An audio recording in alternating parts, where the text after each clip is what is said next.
Charlotte Perriand wrote, "Life's pleasures are only earned through elbow grease."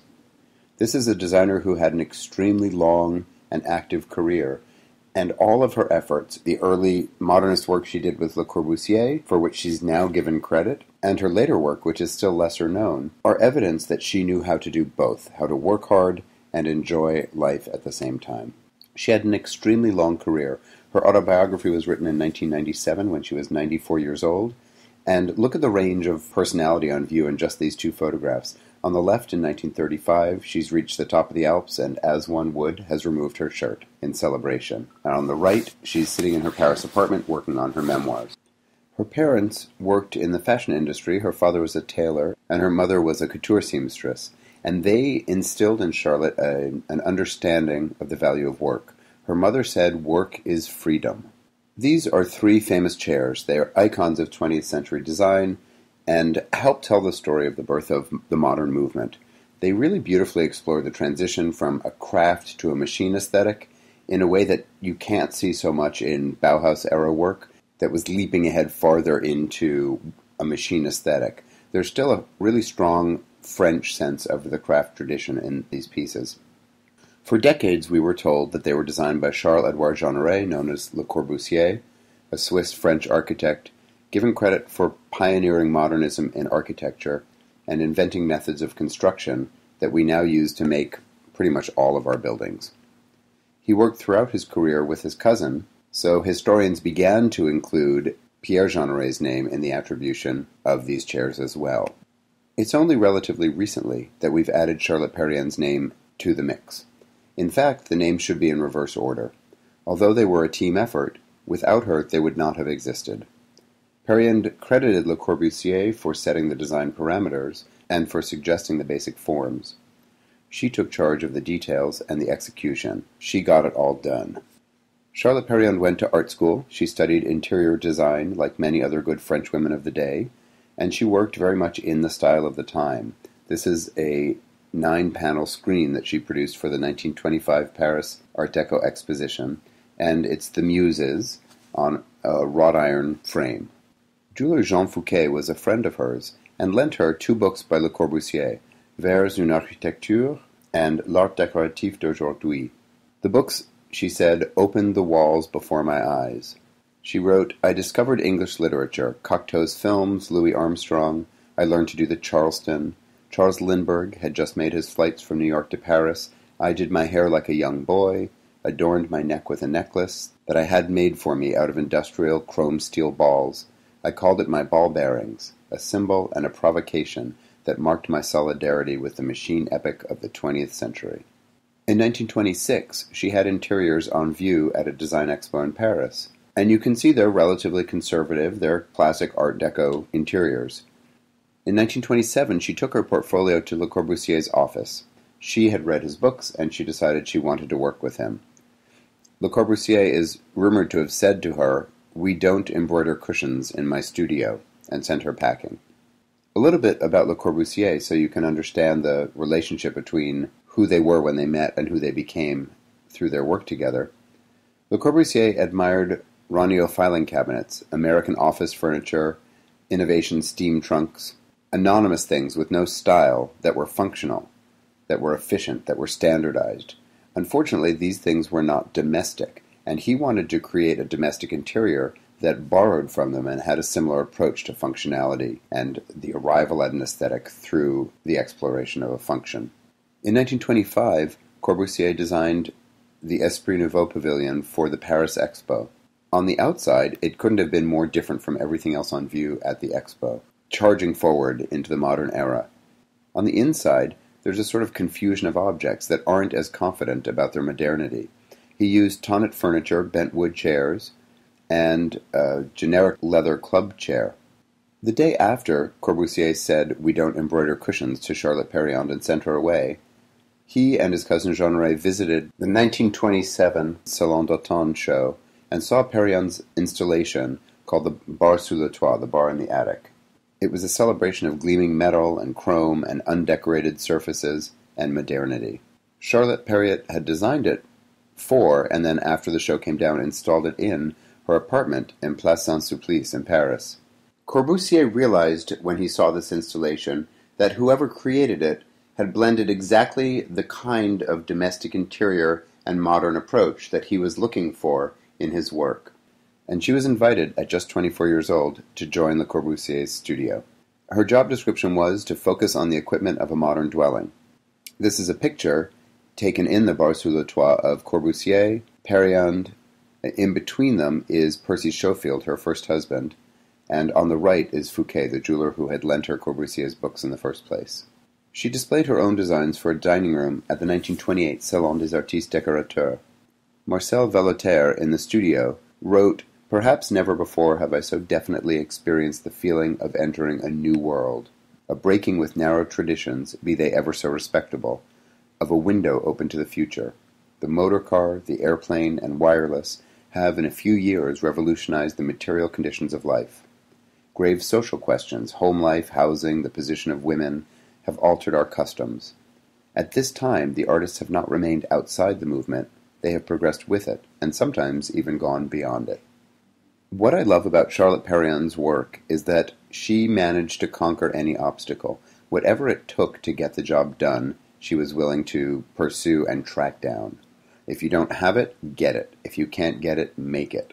So this drawing gives a feeling of what the room was like, but on view in the drawing are a number of pieces of furniture that she made, and they were unlike anything that had been made, so she had to invent ways to do that. But you can see on the brown wooden vertical column a light fixture. That was actually a used automobile headlight that she installed to illuminate the dining room because it was the only thing she found that had the right aesthetic. This room got lots of publicity. It led to the German furniture company Tonnet producing her chair in chrome-plated tubing. This chair was later regularly attributed jointly to Le Corbusier and Jeanneret and Perriand, and sometimes just Le Corbusier. And interestingly, Perriand didn't mind that. She saw this as an opportunity to have the chair manufactured, and she realized that it would have more impact as part of the studio's line of tubular steel furniture. The individual recognition as a designer was less important to her than having the chair be part of a collective vision of modern living. She also designed this extension table for the dining room. It has a box on one side that contains a roll of rubber surface, and then it has multiple legs on wheels that roll out.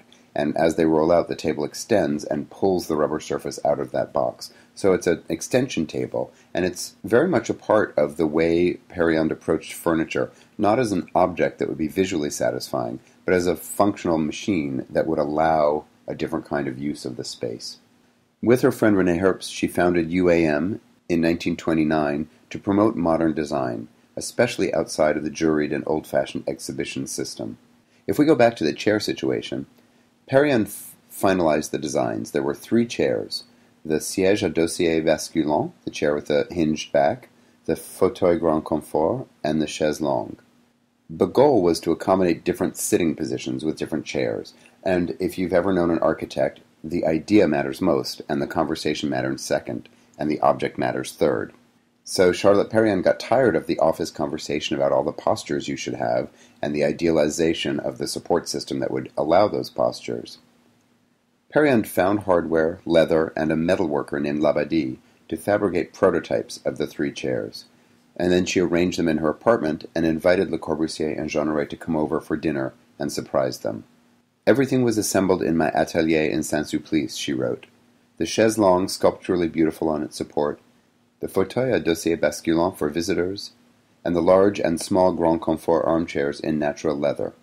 I proudly invited Le Corbusier and Pierre Jeanneret to my atelier without letting them know that the chairs were there, very much alive, ready to be sat on, and faithful to our designs. They were totally taken by surprise. They're delightful," Corbu finally said, after several murmurs of approval. Grand Confort was nicknamed the cushion basket, and you can see why. I think it's important to note that the image on the lower right-hand corner is the way we think that chair is supposed to look. That's the way it appears in doctors' offices around the world. In fact, the original prototypes were very different looking. That's because the new ones are made of cellular foam, which wasn't invented until 1965. The earlier versions had down feathers and cotton wrapping. so they had much less structured cushions, and the contrast between the angularity of the metal and the softness of the cushions was an intentional part of this design that has sadly been lost in today's version. The second chair is the siège à dossier basculant. This is every kind of stupid if you're looking for a really smart way to manufacture a chair with the fewest bends, the fewest welds, the least amount of handcraft. But that wasn't the goal with this. It was to create a sitting position and a modern aesthetic. And for the chaise longue, Perriand employed a base made of ovoid sheet metal parts that were ordered from an aviation catalog, so it's an assemblage of existing parts.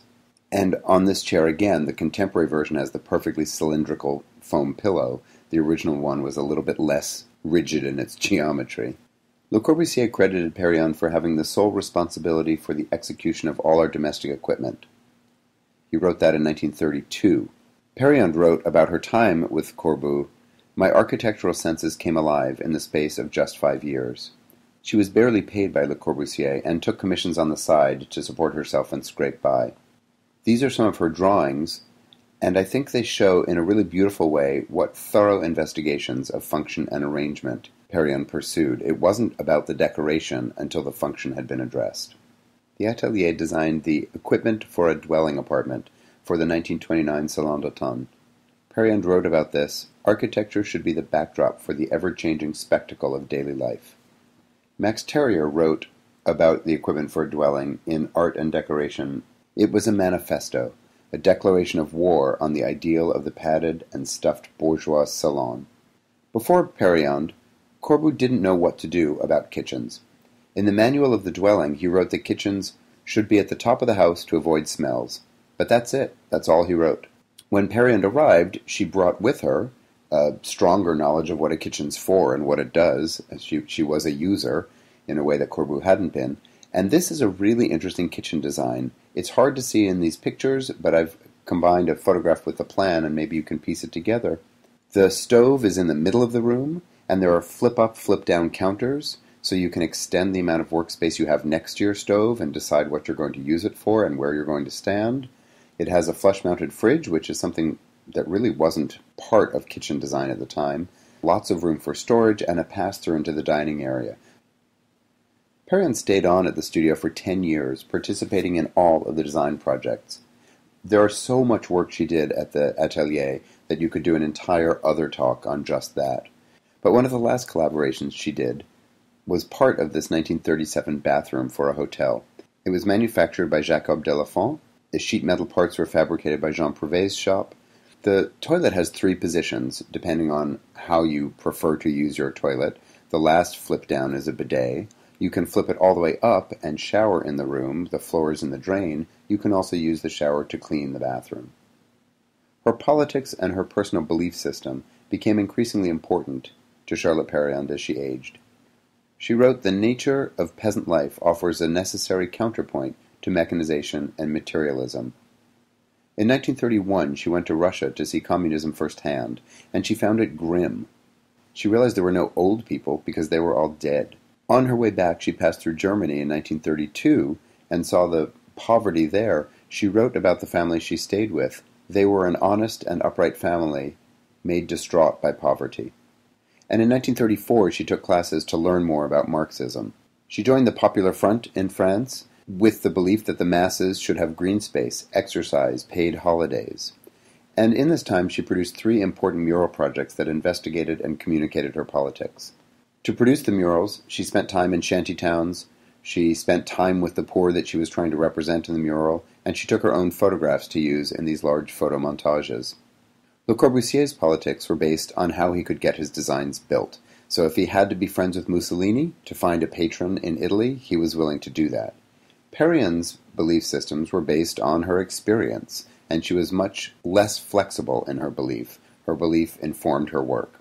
On the top are photo murals she did for the Ministry of Agriculture. There was originally furniture in the room as well, but it's hard to appreciate the mural in color in the black and white pictures from the time. The left wall shows the traditions of peasant life. The right wall shows the progress made possible by new roads, irrigation, electricity. And the back wall shows the benefits of new agrarian legislation, the social protection for farmers.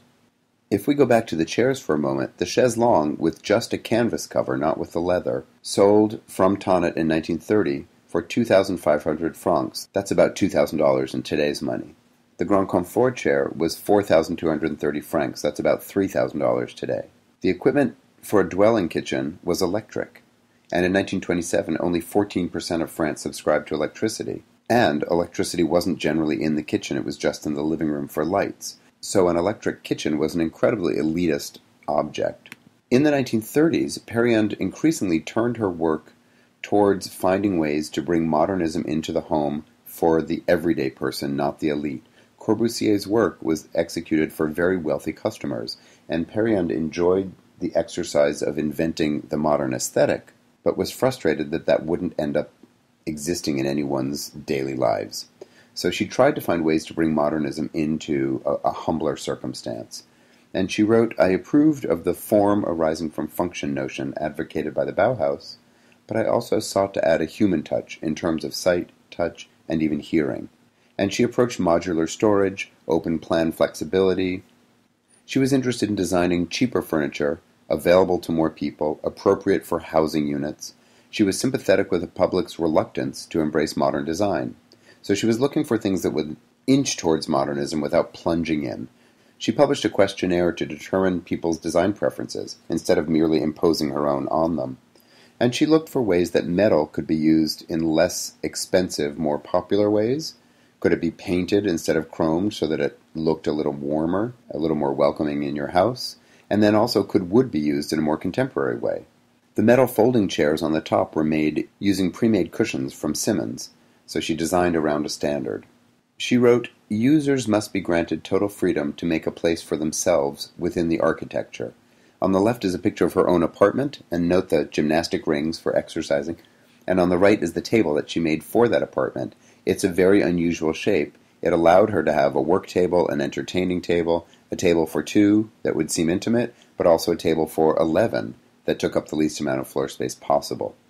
The shape of this doesn't come from creating a weird aesthetic of organic top. It comes from looking at the function she needed for the space she had.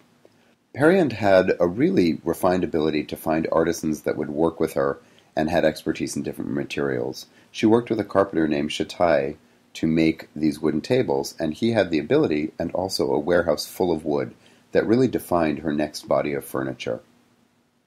Perriand designed a number of pieces of furniture that aesthetically look organic and freeform, but the shape again comes from careful examination of function. This is a desk she made for Jean-Richard Bloch, and it's all designed to put everything where it needs to go to be convenient and also make a bold visual statement. I also think it's interesting to note that this desk and the table for her apartment were made out of reclaimed beams from the dismantled 1937 Paris Exposition. The freeform furniture originals were made for clients from 1939 on and produced by Steph Simon in the 1950s. Throughout her life, Charlotte Perriand did lots of adventuring and vacationing, hiking, skiing, camping, beaching, vagabonding. In 1932, she identified her most precious possessions as her skis, her poles, her ice pick, her crampons, her rope, and her accordion. And she wrote, "It's better to spend a day in the sun than to spend it dusting our useless objects." With Pierre Jeanneret, she designed this refuge tonneau, a barrel shelter, to be something you could build in a prefabricated way, transport into the mountains, and then erect. It was not built in 1938 when it was designed, but it was recreated by Cassina in 2012, and there are beautiful pictures of that recreation. Perriand described it and talked about our single beds attached to pine-clad walls with leather straps that can fold down for seating during the day. 2 double beds on the mezzanine level bring the shelter's sleeping capacity to 8. The minuscule but efficient kitchen includes a steel wash basin where snow can be melted for water, and crannies for storing a camping stove, backpacks, and ski equipment. Another prefabricated shelter she worked on did get built. It was displayed at the 1938 Paris World's Fair, and then she and Jeanneret transported it to Montjoly in pieces and assembled it in just 3 days. It was anchored to the mountain with cables, designed to shelter 6 at 2,000 meters up, and amazingly it was still in place after World War II. A number of Japanese architects had passed through Corbus's studio. Those who returned to Japan worked to bring European modernism back with them. and as a result of her connections to them, Perriand was invited to go to Japan and work as advisor to Japan's Department of Trade Promotion to get better export items for sale to the rest of the world. On June 15, 1940, she left France, only one day after the Germans captured Paris, and she wrote about the trip, "I had been feeling sorry for myself all month since leaving France. In fact, I should have been happy. It was something I wanted to do. I hadn't been forced into it. What I knew then, and now, is that living means forging ahead." When Perriand arrived in Japan, she lived at Frank Lloyd Wright's Imperial Hotel, and Sori Yanagi, who is now a famed industrial designer from Japan, was at the time a young industrial arts student. And Perriand and Yanagi, with a translator named Mrs. Mikami, traveled throughout Japan. At the time, Japan was only 72 years away from a feudal lifestyle, so there were many more living craft traditions and customs still evident. Japan had not yet, as Perriand said, become cluttered with past Western styles to inhibit its creativity. She traveled extensively studying Japanese craft traditions, and she wrote, "I was delighted to see the principles of our avant-garde dreams expressed throughout an entire country. And these were ancient ideas. They weren't new modernist ideas, evident in Japan because of the ideals and methods used to arrive at manufacturing objects." Perriand felt that Japan needed an approach that maintained traditional craft techniques and brought them into the 20th century. Her mantra was travel, collect, understand, and report. Most people in rural Japan had still never seen a Westerner, let alone a female Westerner, and her traveling through the countryside created quite a bit of curiosity. She began designing some objects using traditional Japanese techniques to create hybrid items and to get craftsmen thinking about using their materials, their skills, their aesthetics, but for Western objects.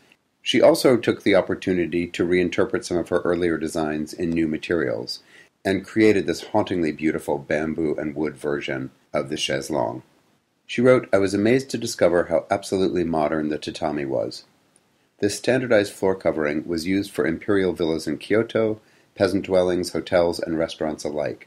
This is the fundamental principle of modernism, standardization, and she was very surprised to find what a fundamental part of Japanese architecture and life it was." Her lecture in Hanoi in 1942 compared 16th century Japanese buildings to the most avant-garde architecture of Europe, to Corbusier, Jeanneret, Mies van der Rohe, Alvar Aalto. She encountered quite a bit of resistance. The Japanese had trouble imagining why and how Westerners could repurpose existing Japanese object types.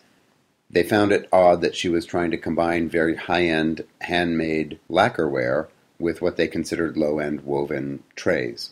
Perriand organized a show at Takashimaya department store, and the show was called Sentaku Dento Sozo, Selection, Tradition, Creation. It combined existing Japanese objects that Perriand thought would make good exports just the way they were, with objects that worked well for Westerners, but by using them for different purposes than the Japanese had created them for, and then also new designs that used existing materials and techniques. The last component was, a little bit scandalously, a case of examples of what was currently being exported, but Perriand felt should not be. She left Japan in early 1943 to lecture in Saigon. She got trapped in Hanoi when the Japanese bombed Pearl Harbor, and was imprisoned when trying to return to Tokyo. There was a real confusion in the Japanese-controlled territories about who was friend and who was foe. She ended up leaving for Indochina, today's Vietnam, where she met her second husband Jacques, whom she married in 1943, where they also had their daughter. He was a diplomat, so when Vietnam threw off the French and chose Chinese protection, she was once again considered the enemy and imprisoned. Eventually, she got back to Paris, only to find it left completely unrecognizable by the war, so she escaped to the mountains. Perriand was hired to work on a hotel resort in Mirabel. Her goal was to blend local traditions and vernacular with new needs to arrive at modernity. The hotel featured exposed stone walls, exposed timberwork, a pitched roof. The goal was to adapt and improve existing building types and technologies. There were no fancy materials available, so she had to invent a new kind of modernism that used traditional techniques and materials. For this product, she made her first three-legged wooden shepherd's stool. Perriand wrote, "It is craft that gives pragmatic expression to creation and enriches it." She wrote, "I wanted to prove that it was possible to work authentically in any material, accommodating local production methods and needs. So this is classic vernacular craftsmanship. She was making things that seemed modern and of their time, but using people who had long-standing craft traditions. And this is one of the things she was best at, finding people to work for her and create what she needed with the skills and techniques that they already had. For this project, she also revived a chair she had originally designed for a suite of rooms created in 1935 for the Brussels World Fair. The hotel project helped her realize a new direction for her design work, and she began investigating serial production and modular units for home building and dormitories. This is a wall system, and on the left you can see the parts, and on the right how they get put together. This is way before IKEA, and at the time, a pretty radical approach to storage systems. In 1950, she published her own manifesto, called L'Art d'Habiter, The Art of Living, investigating domestic design, bathing, kitchens, ventilation, cleaning, relaxation, children's rooms. And she brought many ideas about lifestyle and its relationship to the hardware we use for living back from Japan. This is a picture in the lower left of traditional Japanese bathing, and above and to the right how it inspired Perriand to approach the bathroom as a multi-level experience where one area is open to the next, making it easier to shift from one sort of activity to another in the bathroom. She returned to Corbusier's office in 1950 to help him with his Unité d'Habitation in Marseille. She designed the kitchen that ended up getting installed in almost 400 apartments. The Unité kitchen integrates the kitchen space with the living room by having a partition wall and sliding partitions in that wall so the person cooking can communicate to the living space, and that peninsula can become an active part of both rooms. She was asked to find a kitchen manufacturer to create a prototype for this kitchen and have it manufactured as a single unit object. But in the end, the design proved too expensive to make as a single unit, so they assembled parts from a variety of sources instead in a more traditional approach to constructing a kitchen. Perriand returned to Japan between 1953 and 55 because her husband Jacques was working for Air France and was transferred to manage the Tokyo offices. And while there, she designed more pieces that continued examining the overlapping uses, cultures, materials, and manufacturing opportunities she had by mixing French and Japanese traditions. And she staged another show at Takashimaya called Synthesis of the Arts. For this show, she produced some really remarkable work. In 1956, she reinstalled a version of that show at Steph Simon's gallery in Paris. She wrote about the ombre chair, the shadow chair. In the Bunraku Theater, barely discernible shadowy figures help with the puppets, but their black attire renders them non-existent, abstract. I devised stackable chairs in dark bent plywood, like shadows around a long table. And she also designed this stamped aluminum table. It's made of one piece of aluminum stamped into a form that gives it structure and also its pretty remarkable beauty. Her thinking about Japan, plus her thinking about hotels and high-use environments, led to a new reduced design vocabulary of furniture that was sturdy and durable, but also very elegant. Back in Paris, she began working to standardize her wall storage unit and to make it a more flexible and useful system. Through those efforts, also something that was much more attractive. It's interesting to see how all of her experiences get bundled together in this era. Visually, her work is so different from the work she did with Corbusier's office, and yet, using all the thinking about space use, modularity, standardization, provides a lot of conceptual overlap. For the Tunisia House at the City University of Paris, she designed all of the interiors for 40 student rooms and common areas, working with Tunisian architect Jean Sebag. In 1953, she returned to the university to design interiors for the Maison du Mexique dormitory. It was a 77-room dorm. Each of these new projects allowed her to develop another iteration of the storage system, building on the success of the previous ones. But these were all meant to solve specific problems in specific spaces. They were not meant to function as independent, removable furniture pieces. She also extracted ideas from those dormitories to then create modular pieces to sell to a more general public. She wrote about the modular components. The lessons I learned in Japan were beginning to bear fruit. All of this work was sold through a man named Steph Simon. In 1949, he asked her to join his business, selling Jean Prouvé's work, and in 1952 she finally did. Her job was to submit new furniture designs suitable for a market that would justify mass production. The bins she designed for this system are fascinating. She wrote, while flipping through a 1911 English shirt maker's catalog, I came across a wall storage unit I very much admired. It was made up of small trays, standardized to the scale of its contents, men's shirts. This inspired my design for drawers, which I patented in 1948. In 1949, they were made of soldered aluminum. In 1950, they were made of molded plexiglass. And in 1956, there was enough demand for these that it justified spending the money to make steel molds to injection mold them in plastic. So here's Charlotte Perriand accomplishing what Corbeau never managed to, which is to take industrial office equipment and find ways to repurpose its functionality for domestic use, while also arriving at beauty. When Steph Simon opened a gallery in March 16th of 1956 on the chic Boulevard Saint-Germain, Perriand and Prouvé had control over what was sold there beyond their own licensed work. And Charlotte Perriand chose Noguchi lamps, Sori Yanagi stools, tableware from Japan, so this gallery featured a really rich mashup of French and Japanese objects. She continued to develop her ever more complex and flexible wall shelving systems that were sold through the gallery as a kit of parts. She also used parts from that system to create more lines of standardized furniture, as well as custom installations like the one on the right made for Air France. Corbusier called her back in to help with the project he was working on, and boy did he get good mileage out of all the independent work she'd been doing. These are the main dividing wall storage unit of the Maison de Brésil dorms. And you can see it works as a wall divider, but on the other side, all of the removable bins are used, sliding metal panels are used, those same bins are used as drawers in tables. There's an awful lot of progress being made in the use of standardization. Perriand worked with Jean Prouvé in 1958 for the Salon des Arts Ménagers, designing interiors, furnishings, and fixtures for a prototype of a prefabricated dwelling meant for employees of an oil company exploring for oil in the Algerian Sahara.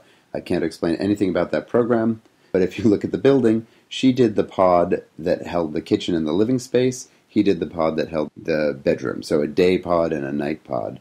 But in the night pod, she also designed the storage unit with the pull-out drawers. She also used her own life as a test case. She designed a small chalet in the Alps for herself. And again, she employed existing ideas about vernacular design. The building has a sloped roof to help the snow slide off. The stone first floor is built into the hillside to help maintain heat underneath the building.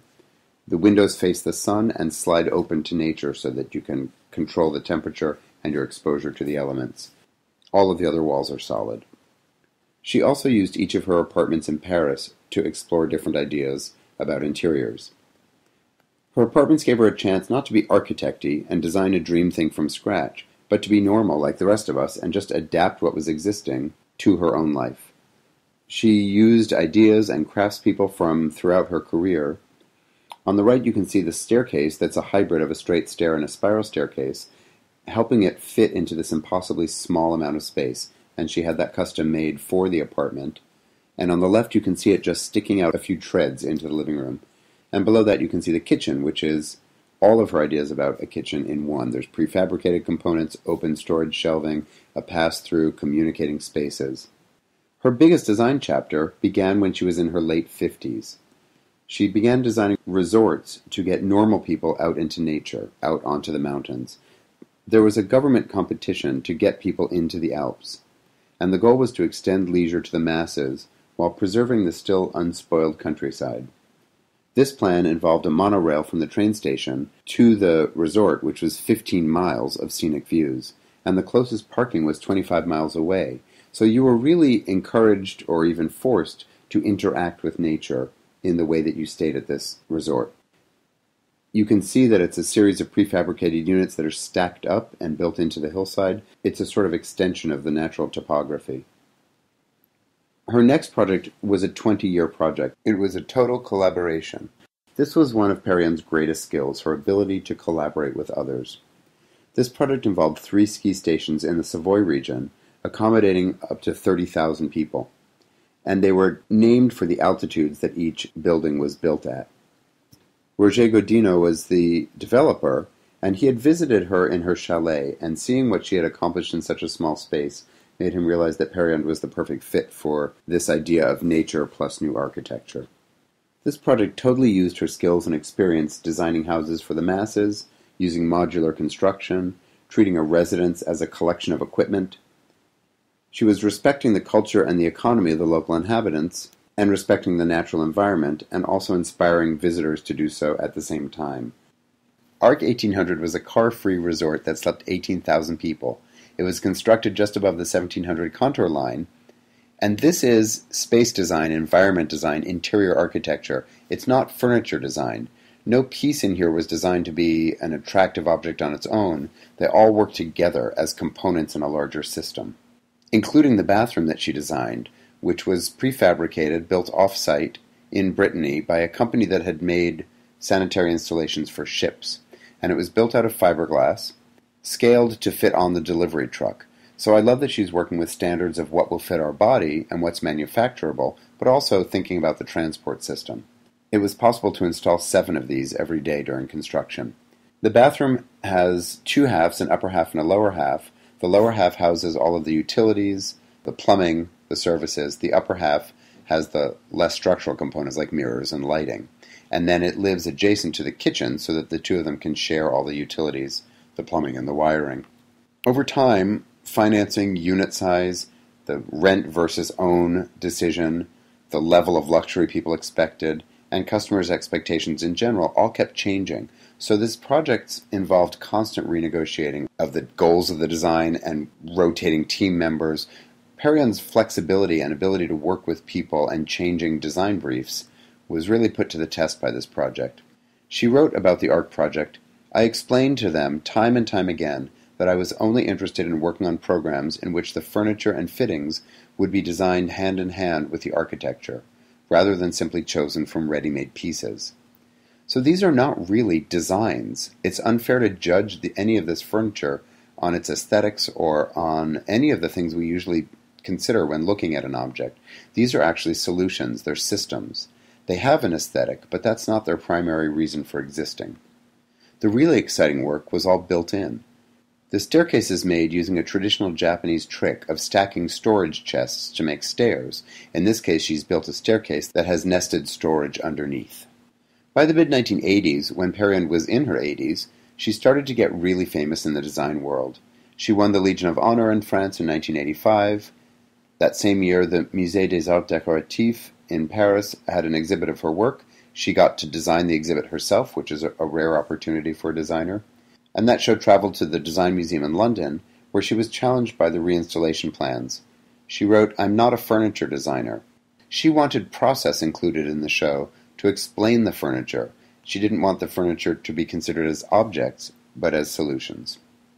This is a portrait of Charlotte Perriand wearing clothing made by Issey Miyake, taken by Lord Snowdon in 1989, when Charlotte Perriand was 86 years old.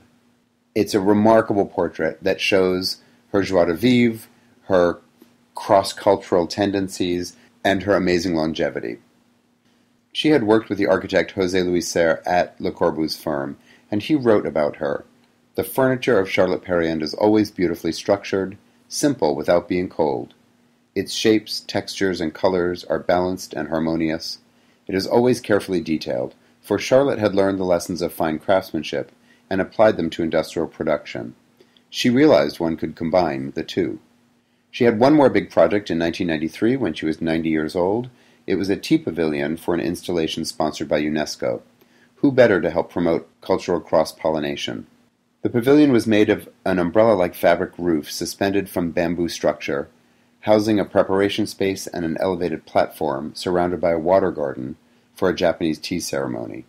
She also went to London to get an honorary doctorate from the RCA in 1996, when she was 93 years old, and she died in 1999 at the age of 96. However, her career, it seems, is far from over. Her fame and the consistency of her work and her longevity have created more demand than volume of production could hope to satisfy. In 2013, Louis Vuitton sponsored the construction of a house she had designed in 1936. It's a 2-pavilion house with a deck in between that had never been realized in her day. And we're at a point where anything remotely manufacturable that she ever designed has gone back into manufacturing, even things that never made it past the prototype phase in her own lifetime. Auction sites are full of her work. Wright's Auction House has sold 308 pieces of hers since the year 2000. And I think this is a really serious problem. Pieces of hers that were designed as a celebration of inexpensive materials, of honest but humble craftsmanship, of local vernacular over designers' imposed forms, are now being sold as her designs, and because her name is attached to them and her work is scarce, humble pieces like this hotel reception desk have been selling for $60,000, $70,000. The Nuage Bibliothèque, the cloud bookshelf, designed in 1956, was originally a small set of shelves that attached to the wall based on her freestanding units that she had made for university dorms. They've now been removed from those dorms and are being sold for $150,000, $200,000. Even this chalkboard, which was installed at the Pavilion at the City University, which is barely even designed, it has a little eraser shelf in the lower left-hand corner. But if you slap Le Corbusier and Charlotte Perriand's name on it, you can auction that for $146,000, which is what it sold for in 2015. So how can we change the insanity of this value problem? We can't. But maybe we can celebrate the objects she made by spending insane amounts of money on them, while also keeping alive her ideas. The thinking about how objects enable life, and how good design works from understanding people's needs towards style, not the other way around, is crucial in honoring Charlotte Perriand's legacy. She wrote, "Our consumer society and pattern of daily life have made us forget the essence of living. Work and consume, an infernal circle that makes the machine turn, an economic slavery of sorts, in which life's sublime beauty is ignored. The subject is mankind, and our still latent faculties are beginning to blossom."